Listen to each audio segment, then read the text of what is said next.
亦讓西照舊日熟悉的街角。你的雙眼如今卻變得冷漠，笑容不再往日溫柔也沒落，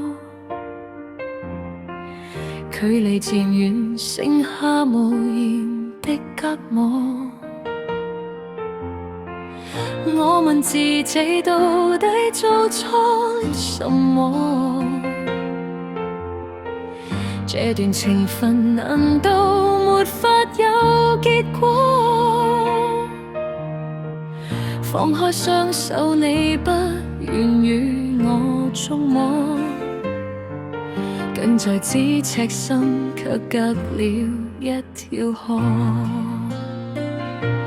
其實我懂，就算你不發一言，這種沉默等於說出了再見。但我這顆心憶兒不肯去走遠，還在痛苦裏兜兜轉轉地流連。明知你心底走，就已經沒有我，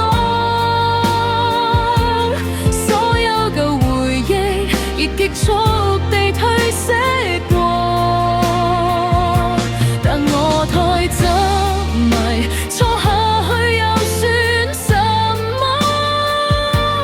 只想貪求留多1分鐘的補助。就算沒說話，就算只有這靜默，也想留住你殘餘溫度與知覺。准我自私點，准我今晚變軟弱，在放手之前，讓我多伴你一個。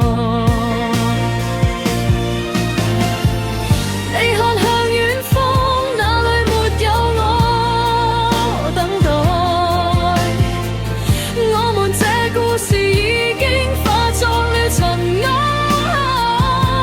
心痛看着你急速轉身的姿態，想擺脫一切，走出我這個死海。原來談戀愛並不像一首詩篇，只得我獨個依然在苦苦牽連，期待着奇蹟，雖然明知是欺騙，強忍着眼淚偷偷嘆息在耳邊。旁人笑我傻，笑我太過重感情，誰人會明白孤單一個的處境？失去了自愛，猶如天空沒反應，羅寧願心痛都不想此刻睡醒，一刻一剎那，讓我把你的臉龐清楚記下。當明天清晝，晨光灑遍這天下，我會放開手，讓你飛往別個。